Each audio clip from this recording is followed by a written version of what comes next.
Black girls must die exhausted, but this is part. So let's talk about the first book. Yeah. And tell us the whole genesis behind Black Girls Must Die Exhausted, and then how that led to book 2. Sure. So in 2016 is when I came up with this idea. And if you think back to 2016, we were in the height of the Trump presidency as a Black woman, and that is how I experienced life. Those layers, the societal layers, and that experience of being both Black and a woman just felt heavy. I felt unprotected. I felt uncelebrated. I felt unsafe. I felt unseen. And I thought, what can I do? And for me, I just always viewed when there was something good to do, that people put the best parts of themselves in books. Like you can find magic, you can find something special, you can find inspiration in a book. And it just occurred to me that maybe I could write something that would be that celebration. It would be a place to go for people who were feeling like me, who felt unseen, uncelebrated. That could be that acknowledgement, but also just a refuge and somewhere you could go to get encouragement and get filled up. And so that was my idea. That was the impetus of this. And with the story, I wanted to authentically center a Black woman, but not make it a story about race, make it a human story. And this woman's perspective is what governs the story, but it's not, it's a human story first. And so I was just gonna, we interviewed a couple of the authors from Blackout, including Angie Thomas and Nick Stone, and that's a book of Black stories, Black love that doesn't center around race and racism. Right. There's no trauma in that. They wanted to do something, and I think the more we see Black people show up as human beings living a human experience here on Earth, the more people. Even ourselves, because I think most of us, again, it's exhausting. We're just talking about the kid in the mall in New Jersey who gets treated subhuman by the police who don't have enough humanity themselves to see young people act like young people and treat them like the children that they are instead of criminals. It is exhausting, right? So to write about just people, because we do live just regular lives, most of us. How much?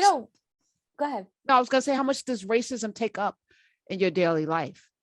That's such an important question. And I had to ask myself that, because I I really spent a lot of time thinking, what makes me Black? What is Blackness in my life? What is that layer? What is that experience? Because I don't wake up in the morning like, oh, I'm Black, and that's not my first thought. I'm thinking like, where am I going to get some coffee? So I had to really unpack that.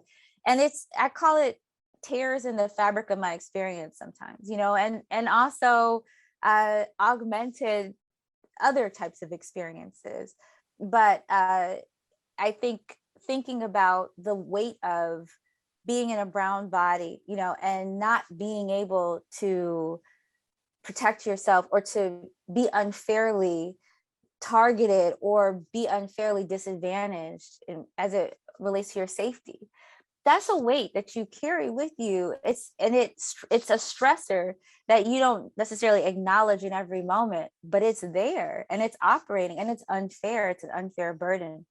And so those are the types of things that I think about. I think about just unfair outcomes, disparate outcomes, unequal outcomes when it comes to reproductive health, maternal health, as it pertains to Black women. We do not have equal outcomes. We do not have equal outcomes as Black people when it comes to healthcare. That's a real issue. It's a real issue that if you show up in a brown body as a Black person, the odds are that your outcome is going to be not as favorable as if you were born into a different body. That's crazy.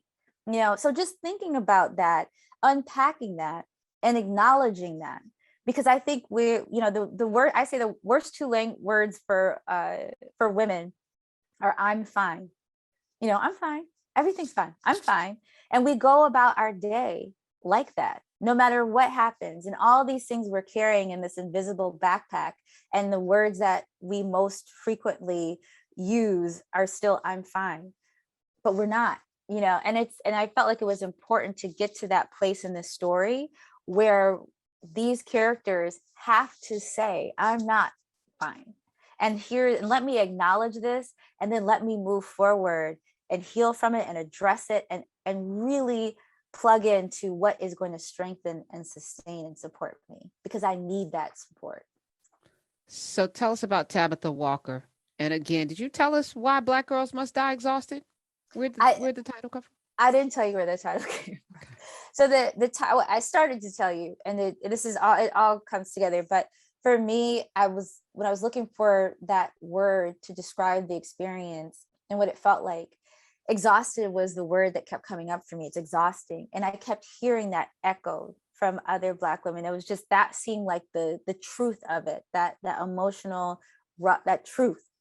And so what I wanted to do was give perspective to that. It's like you wake up and sometimes in your life and you're like, I've been living a word, right? And I'm like, the word I'm living. So to me, to realize, wow, the word I'm living is exhausted.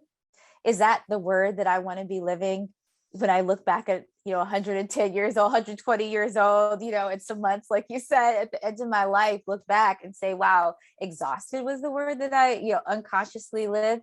And that's not my word, but it was the acknowledgement of that moment and that reality. And I think so many people. So I wanted to take that on a journey and add the perspective. Like at the end of this all, is that going to be your word? And here's your opportunity, if it's not, to change it. So I use the story to shift the meaning.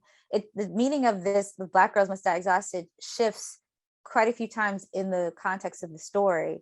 And it starts out as an acknowledgement, and it goes into a celebration of who we are in spite of this, realizing that we're dealing with all of this, the beauty and the color and the joy and the laughter and the sisterhood and all of those amazing things that we are, in spite of this, just deserves celebration and acknowledgement. And it ends with a call to fulfillment, where, get out of the space of surviving. What does thriving look like for you? That's a very important question to ask yourself. And that's where Tabby goes. And it's just been wonderful to use her as a character and a vehicle to go on that journey and take readers along with it. So book one, she's pregnant. She may not yet. Stuff is happening with her reproduction yes, exactly. issues. All right. She's got a boyfriend. Mm-hmm. A situationship. A situationship that in book two is still kind of there. Mm-hmm. Book two, they friends with benefits, you say, in the opening? Something like that. Mm-hmm. Something. So what's the trajectory of Tabitha's life from book one to book two? What's the pattern of growth? In the first book, we meet her on her worst day, at her lowest point, and everything before the beginning of the book was going swimmingly. So she thinks. She's got her checklist, everything's working out, she's got a career, and I think we all kind of do that, where it's like, well, here's our checklist, and if we're doing the checklist, everything's fine, and we're not dialed in to ourselves. Well, she encounters a reproductive health crisis, an infertility issue that all of a sudden forces her to dial in, and all of her plans unravel. And then it becomes a situationship also that has been just, inching along with no real direction, but that's fine.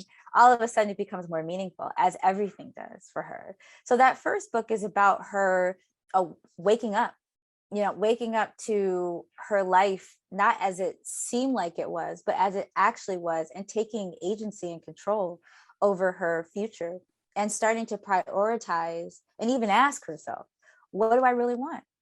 And then going after it and seeing where the pieces fall. Mark, I really loved writing him as a character because he's very complex, and on paper he's perfect, but he's a person. And this conflict and her kind of trying to get him back into the plans as the plans shift, force him to go to look inward also and say, you know what, I'm not all right. Like, I'm not ready for this. And these are the reasons why. And I never thought about it. And I just think it's important to give that humanity to that character. And so it continues in the second book, where she's trying to build her village. So it's not too much of a spoiler to say she figures something out about her reproductive health crisis, and ends the first book pregnant. But in the second book, now it's the most important thing for her is to build a village and a community for herself to go on this journey with her. So why must Black girls be magic? That's such a question, right? I feel like that is a general question that why do we have to carry the weight of magic? But also all of the ways that we are. And the title is meant to ask that question, but also again be an acknowledgement and a celebration and sort of a awakening. Like here is the totality of our humanity, and look at all of the disproportionate burdens of things that we shoulder. Why? In the second book, Tabitha, she's a newscaster. She's showing up with her natural hair on air as for the first time, which is an issue. And viewers are sending in comments, unfavorable comments. And now she has to answer for that because of ratings. So these are, to a certain degree, all of us have to deal with that issue of how do we change ourselves? Well, you're going to have to read the book to find out. Black girls must be magic, but read Black Girls Must Die Exhausted first. And I'm sure there's a third book that you'll come back and talk to us about. Yes, early next year.